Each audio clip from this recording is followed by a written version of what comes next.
Okay, so our first speaker tonight is Felipe Godoy from the State University of Campinas, or UNICAMP. And his presentation, I have to read this one, I didn't memorize, it's a little longer, is Stigmatization of People Living with HIV, Consequences to the Individual and to Society. You're ready. Okay, so my name is Felipe. I'm from Brazil. I'm second-year scholar of McDonnell Scholars, and today I'll be presenting about stigmatization of people living with HIV, consequences to individual and to society.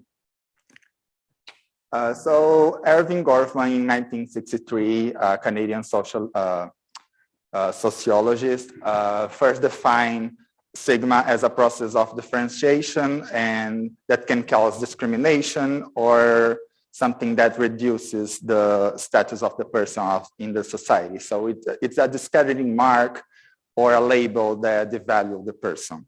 And this is not a problem exclusive to HIV. We can see that happening in some conditions, some characteristics, or some diseases like gender, age, mental illness, Hansen's disease, tuberculosis, or other sexually transmitted diseases. When we talk about sources of stigma in HIV, we can think about moral beliefs, religion dogmas, association to marginalized groups like drug abusers, prostitution, men who have sex with men, and also lack of knowledge about HIV transmission. So I'd just like to provoke you a little bit. What would you think if your aunt is diagnosed with HIV? Would you think she's unfaithful? What about your uncle? Is he having sex with another woman, with another man?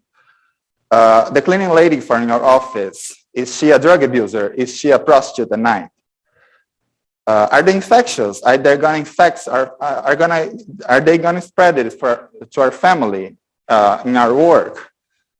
So this is what comes to mind when we talk about stigma and HIV. We judge how they get it, we humiliate them, and we isolate them. So, but more important, what do they think you would think about it? What are they feeling? Are they feeling embarrassed to disclose their diagnosis? Are they afraid of being isolated from the family or getting fired? So what about the consequence to individual? We think about the mental well-being. They experience embarrassment, humiliation, fear, anger, anxiety, isolation, depression, and suicidal ideation. There are consequences to their own health. Stigma, delayed diagnosis. They don't want to know if they have it, so they don't get tested. There a delay of treatment. They don't want to go to the clinic because they might be recognized there and they don't want to be recognized. And the same thing for the causing of lack of treatment adherence. And they also experience stigma in healthcare setting. For example, being denied care. There are a lot of reports of when they disclosure their diagnosis to, for example, a dentist, and they have been denied care or they have suboptimal care. They are afraid of confidentiality breaches, and not only just someone took their charge or everything, but they might know someone who worked there and are close to their family, and this person might tell their family about their diagnosis. And they experience unnecessary precautions. For example, use of gloves when you don't need to, like physical examination, or getting your blood pressure, or the double gloving, or using masks when they are in the same room. Not right now with COVID, but before that. So we know that stigma affects their own health, but what about to society? So I'll just briefly talk about two research called Partner 1 and 2. These two research were done in 14 different countries with 75 different recruitment sites. They followed more than 900 couples, several different couples, meaning one has HIV, one has not, and they practice condomless sex, so they don't use condoms. And this was groundbreaking in their results because they found out that if then an HIV, when a person living with HIV are adherent to effective treatment for at least 6 months, this person will not transmit HIV to anyone else. So we find out how to stop the spreading of HIV. But we just saw the stigma is delaying diagnosis, is delaying treatment, and it's causing lack of treatment. So the society itself is contributing for worsening the HIV epidemic. So how can we control the HIV epidemic if stigma is a barrier to linkage to care? How can we ask these people to be adherent to treatment if they might be afraid to be recognized at the clinic? They might be afraid someone else finds their pills at home. Or what they are telling their bosses to miss a day of work to go to the clinic, or their family. So you might think it's just easy to go to the doctor's appointment and take a pill every day. But what if take this pill every day means losing your family, losing your job, losing your friends, being isolated from everyone else? So how can we deal with it? First thing that comes to mind is education. We need to educate more about HIV-related, like modes of transmission, sex education. We need to start reflecting about our moral beliefs and how we judge other people because of their way of life. We need to make sure these people, when they come to us, they have social support. They have someone to go to when things are going bad. And we cannot tolerate healthcare facilities being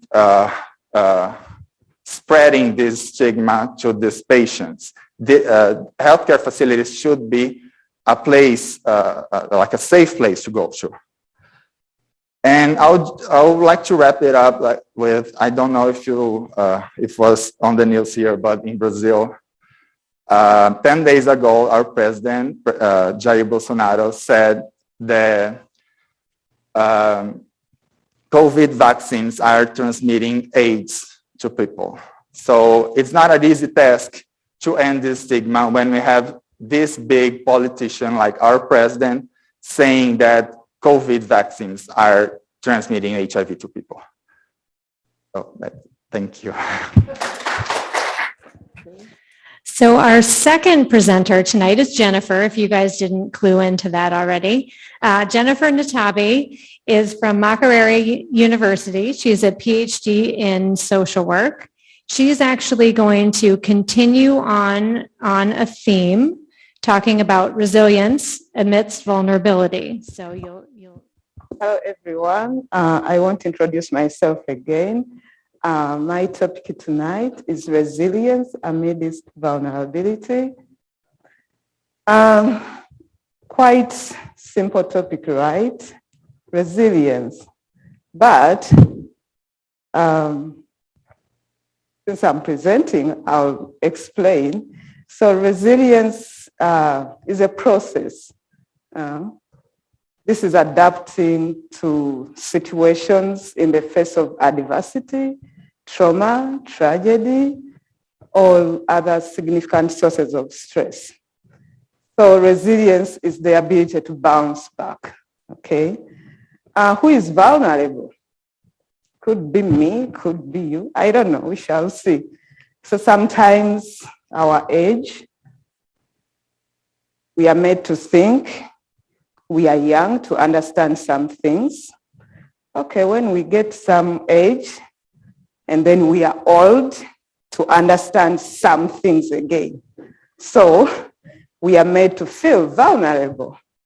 Gender. Oh, there are people who think their gender is superior, while others, their gender is inferior. I don't know where they get that from, but sometimes some of us, our gender is made to feel inferior. So we are made to feel vulnerable. Class affiliation. Some of us belong to certain classes which are high, low, middle, and so many things. Civil status. Oh, you are not married, you are single, you are this. So you are made to feel vulnerable. Our family type. Sometimes some of our families are not even recognized. So we feel vulnerable. We are made to feel vulnerable. Vulnerability does not only mean or does not equal to emotionality alone. Sometimes it does, but true vulnerability is revealing your true humanity. Everyone sometimes feels it, but that's being human. Sometimes when we talk about vulnerability, it's sometimes connoted to social exclusion. Well, it can, but vulnerability is more than social exclusion. However, it's part of social exclusion is part of vulnerability because social exclusion is a phenomenon where certain groups of people feel they are isolated or they are unimportant. Vulnerability is bigger than that. Individuals in a community, it's the ability of individuals or community to withstand the impacts of various stressors in the community, which are also part of the social exclusion. This brings me to the gist of the topic, resilience amidst vulnerability. We may have all these things amidst us. Actually, we have them. We have the social support. We are optimistic. Sometimes we do exercise self-control. We have a good sense of humor, or we believe so much in ourselves. We are emotionally aware of ourselves, and we have adapted skills to problem solve. However, it is a process. Resilience, for you to feel resilient, it is a process. We need to have physical flexibility, endurance, strength, emotional stability, flexibility. We need to have a positive outlook of ourselves and self-regulation, spiritual flexibility, a commitment to our values. Each one of us here has values and tolerance of others. Mental flexibility, attention span or ability to focus. So tonight, this is what I want to leave with us as global leaders of the McDonnell Scholarship, that as leaders, it is vitally important to exemplify vulnerability in our workplaces. We are in different workplaces, school, or in our homes, and create a safe environment where vulnerability is encouraged and modeled at the highest levels. We all have a unique story. We have a different background and experience to share, which is critical to engagement, productivity, and respect within the workplace. Thank you so much. This is Emmanuel. He's going to take it from here. Thank you, Nora. My name is Emmanuel Baini, a second-year MBA student at the Olin Business School. And from the Olin Business School, as usual, I'm going to talk a bit of finance. So my topic is going to actually ask a question. Is financial literacy education enough to socioeconomically empower the poor in society? Socioeconomic empowerment is actually in two folds. That's alleviating individuals or communities from the cycles of poverty, and also assigning roles and resources.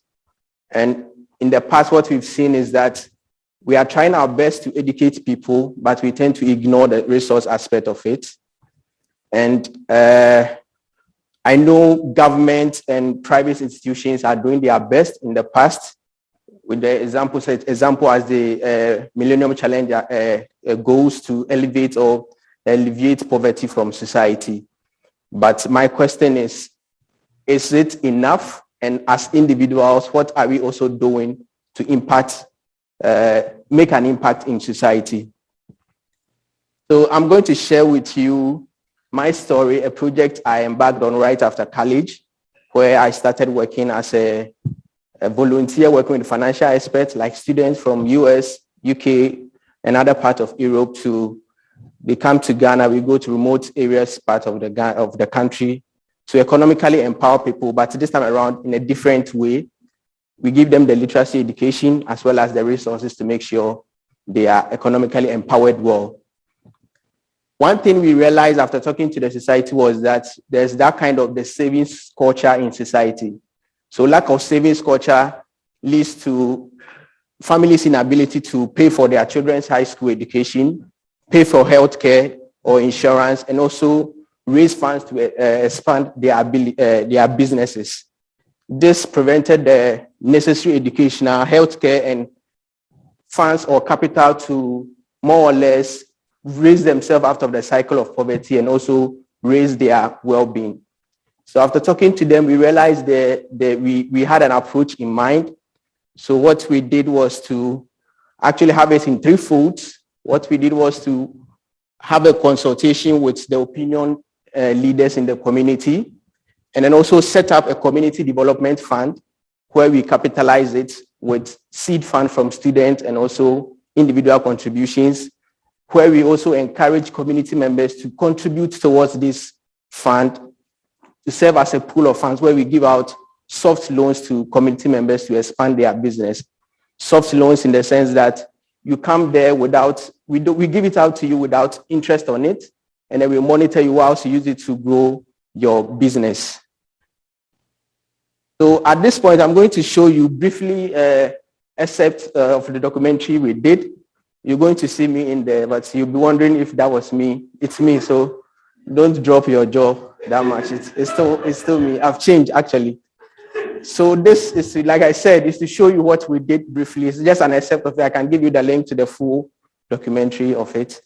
So we just watch it. Local communities like the one we've been visiting this week at Jankwa, they don't have the institutions in place that make sure that loadable funds reach the people who need it the most. Global Brigade is working to combat this cycle of poverty by capitalizing the community development banks and by providing savings and loans education to the community members. By doing this, families will have the opportunity to save for medical insurance, finance their children's high school education, and invest in the growth of their business. Students serve a fundamental role in both sustaining the community development fund and assuring that the community makes the most out of their available resources by assessing the family savings and loans opportunities, teaching financial literacy to the community, and identifying potential businesses in the community. For me, it's one of the first times I really felt like the knowledge that I have can be applied practically to help other people, and it's not just some theoretical thing in a book. It's given me hope that I can continue to do this in the future, that I can continue to keep learning and thinking creatively in order to help developing communities and make a difference. I feel that this is the most important work because eventually we're empowering people economically, and when we've done that successfully, hopefully the locals will be able to lift themselves out of poverty or give themselves a better future, and in the end that will make them able to finance their own medical centers, to finance their own schools and their own education.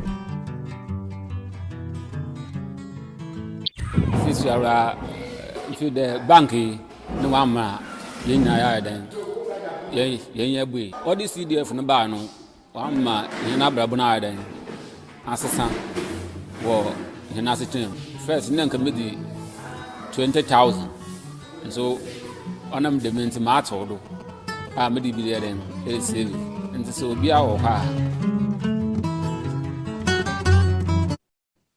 So just as we've seen, anytime I watch this video, I feel more or less fulfilled, knowing what I have actually contributed to people's life, because after the period of a year with them, myself together with the team, we were able to set up 5 community businesses for these people, where it serves as a source of livelihood for them, not for individuals, but revenues go into the community development funds, where we invest for them with a bigger bank.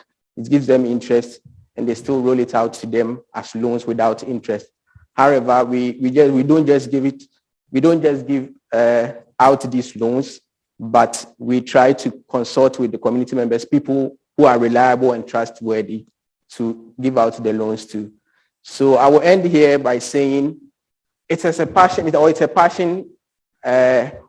going out there to empower people. However, I believe in our own small ways. We don't have to wait for a bigger platform to make an impact. We can start small by joining hands with our friends, colleagues, or family members and try to make an impact in society. Thank you. So Dr. Nora, I should say, for those of you who don't realize that Nora is a medical doctor, I think we should all acknowledge that fine educational background that she has. She's come to us to do her master's in public health at the Brown School, and she is a global scholar. Thank you. Okay, hi everyone. Hi everyone. My name is Ifeanyi YJ. And as Nora said, I'm a master's in public health student at the Brown School. And today I would like to ask you a question. Do you know how to solve a problem? Now, before everyone comes for me and be like, what she's saying, of course I do know how to solve a problem. Like, I'm a PhD candidate, I'm a professor, I've been solving problems right before you were even born. I want you guys to just hold that thought for a moment and think about deeply, how do I go about approaching problems? So what inspired me to talk about this presentation was this post I saw on Reddit. It went viral last year, over 100,000 hits, and was in response to the stimulus checks that was being given out last December. And according to Mr. Honorable Happy here, if you give $600 to a poor person, they spend it in a week. If you get an amount to a rich person, they make wealth. And there was a counter argument given by Davato Pascal, saying you cannot invalidate how people spend money because they obviously had a reason why they spent it in a week. And so while I was looking at this post with a friend, I was really angry. I was like, how can someone be that mean? Because I think his name should be Honorably Mean, not Honorably Happy. This post came to mind. And to me, this picture on the left is really a picture of 1,000 words because it describes the realities of our society today. In the sense that most of our policies are tailored towards achieving equality rather than achieving equity. Give the same thing to everyone will be fine, but that's not true. We are all different, whether we like it or not. Our social determinants have made it so. We all have different backgrounds, different bank account statements, different beliefs, different religions. So why should we all have the same thing? And surprisingly, back in med school, they'll tell us that the first rule of medicine is do no harm. Even if it meant doing nothing, absolutely nothing. And that's kind of very ironic, right? Because just imagine after watching all 7 series of Grey's Anatomy, are you telling me that I cannot be a Meredith Grey in real life? Like, what do you mean? Well, this is because even sometimes good intentions have unintended consequences. Take, for example, the GAG rule, which is also known as the Mexico City Policy Rule, that was introduced in the 70s to reduce abortions by commanding all organizations that are receiving US aid to stop providing abortion services. However, this rule has actually increased maternal death by 30% in Africa because when you don't provide safe abortion services, these young women become quacks, come praise to quacks who carry out unsafe abortion services for them. Or should we talk about the DARE program, which stands for Drug Abuse Resistance Education, that was introduced in the 80s to actually reduce drug use among adolescents. This has become America's worst public health program of all time because it actually increased drug use by 40% in the same group it was supposed to protect. Or shall we talk about the Housing Act of 1949 that actually increased segregation among people? Or shall we go to when the UN finally admitted they had a hand in the cholera outbreak in Haiti in 2010? So you see, problems are never linear. Sum of A and B is never equal to the sum of A and B. And you might be asking in your mind, why is this so? Why is it that we cannot get equal results? This is because systems always push back. We, just like this picture on the left, the young girl and the boxing bag, so are we and our systems. We, like this young girl, were trying to push, trying to make a change, trying to impact our society. But the system, like this punching bag, gets ready to move back, always pushing back against what we do. And surprisingly enough, Uncle Isaac Newton, like I like to call him anyway, told us that is for every action, there's always an opposite and equal reaction. So how should we go about approaching problems? there's always a bigger picture. Like this iceberg here, there is more to it than meets the eye. There is more to it than you know, more underneath the surface. So we must think holistically about the problem. Who are the people involved? Like Emmanuel said in this presentation, we have to talk about the community involved. Who are the actors? Who are the key stakeholders? And we have to ask ourselves, what exactly is the root cause of this problem? Even though we are experts in our various fields, we can't know everything. There's no shame in asking people that are involved, what exactly do you think the problem is, my friend? And then we must think about the pushback. Where can it come from? Because it's going to definitely happen. But the whole point of systems thinking is to anticipate this pushback and target your interventions to both do two things: target the root cause and mitigate pushback. So what happens when you apply systems thinking to problem solving? I'll tell you about this book I'm currently assisting on. It's titled Education, Equity and Quality in Afghanistan and Pakistan. And it's been championed by Professor Jean-Francois Trani here at the Brown School. And he realized with his colleagues in these two countries that children were not learning as they ought to learn. So rather than just pursuing the usual thing, just go there, provide books, provide learning materials, just go there and come out as usual, he decided with his colleagues to go into the community and ask them, what exactly is the problem here with children learning? And they realized that one of the issues were lack of female teachers, because the belief there is because they don't want their children to be exposed to vices. So most young girls don't go to schools to learn under male teachers. And also, they find also an issue of lack of clean drinking water. So even though the program has not been completed, so far, there has been a tremendous increase in the number of children in schools, especially for girls who are not coming to school, never than before.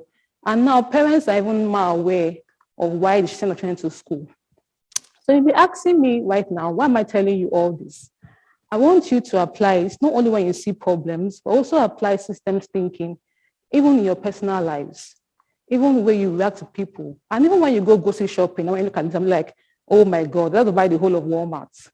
So I want you to think about it every aspect of your life. Always apply systems thinking. So I'd like to leave you with this quote today by Marcel Proust, which says, the real voyage of discovery consists not in seeking new landscapes, but in having new eyes. So today, please have new eyes. Thank you. So our final speaker tonight is Francisco Tijerina, or Paco, to those of us that know him well. He has a PhD in Hispanic Studies in Arts and Science from Tec de Monterrey, and he is here to talk about institutional cruel optimism. Does Title IX really work? Thank you. As Lara was saying, my topic is titled Institutional Cruel Optimism, Does Title IX Really Work? And well, to start, I want to take us back to a movement that we all, I think, are well aware right now. Around 2018, I think the US had a lot of issues pertaining institutional violence toward women and gender minorities across several and different industries, including Hollywood, but more specifically, what I will focus right now is in universities, whereas all of us are right now, and some of us have really big power to make an influence and a difference throughout our classrooms. Back in 2018, I had a professor who was actually, I thought, a friend at the time. And after some people came forward taking advantage of the worldwide movement that Me Too was at the moment, we discovered he was being grooming and taking advantage of a lot of female students from high school and university throughout maybe 20 years. There was a lot of rumors about it, but there was no action up until the media picked up on the story. And so that brings us to here. When I came to the US, I discovered there was a thing called Title IX that technically addresses the issue from the institutional point of view. Title IX, as we well know right now, says that no person in the United States shall, on the basis of sex, be excluded from participation in be denied the benefits of or be subjected to discrimination under any education program or activity receiving federal financial assistance. But the question is if this work pertaining the issue of sexual violence, harassment, and violations, rape in institutions as the one we are right now, or across America, or in our global scope, the world. And well, as Jennifer Dole portrays in Campus Sex, Campus Security, this anthology that addresses a lot of issues and a lot of cases of sexual violence across the US, well, technically no. There's a resistance, as Nora was talking about, from the system to address these issues in a really systemic and way. And so that takes me to the topic of the conversation, the cruel optimism. Who is responsible for addressing these issues? Is it the institution? Maybe, but who is the institution? So Lauren Berlant, in her book, Cruel Optimism, she talks about these spaces where we deposit our optimism, these empty vessels that at times become, black boxes that contain nothing or contain a lot and we cannot really describe. And in the end, they only bring us despair and sadness because they don't solve a real issue. In the universities, well, we can have, for example, a case of sexual violence. And maybe the administration chose a woman to become the administrator for the Title IX or the head of the Title IX investigation. And she becomes the face of the investigation. But in the end, she has no power to solve the issue. And then she becomes the vessel to the students or the complainant to be sad or angry at the system or say, hey, you didn't solve the issue. You, the one person that could understand me because you're a woman, you have gone through this maybe, or the possibilities are really big. There's a really big percentage of women that go through this, and you didn't solve my issue. So the vessel is there. We become aware of this optimism we had in the system because she was the perfect example of someone that could understand us, and in the end, she didn't help.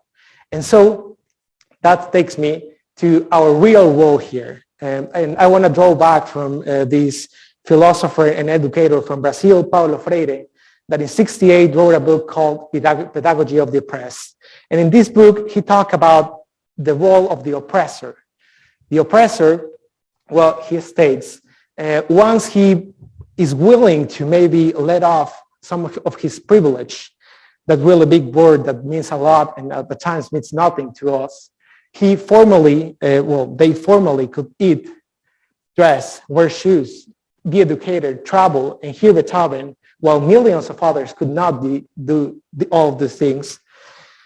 And in the sense that they leave those for a communitary or collective advantage of privilege of enjoying these things, they feel that the restriction of any restriction on this way of life in the name of the rights of the community appears to the former oppressors as a profound violation of their individual rights, and endfully they become oppressed in this kind of communitary sense. And so my question is here, what do we do?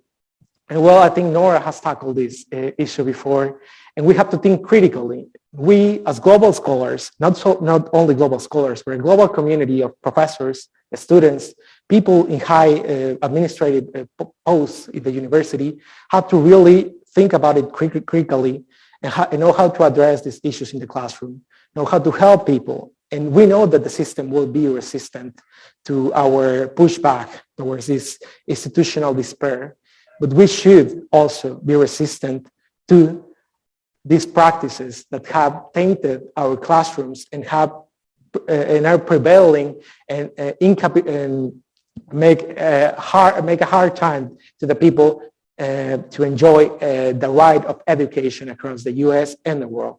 Thank you. So thank you so much for coming tonight. And I look forward to the next GLV, which will be in January. So pay attention. We will send out new invitations.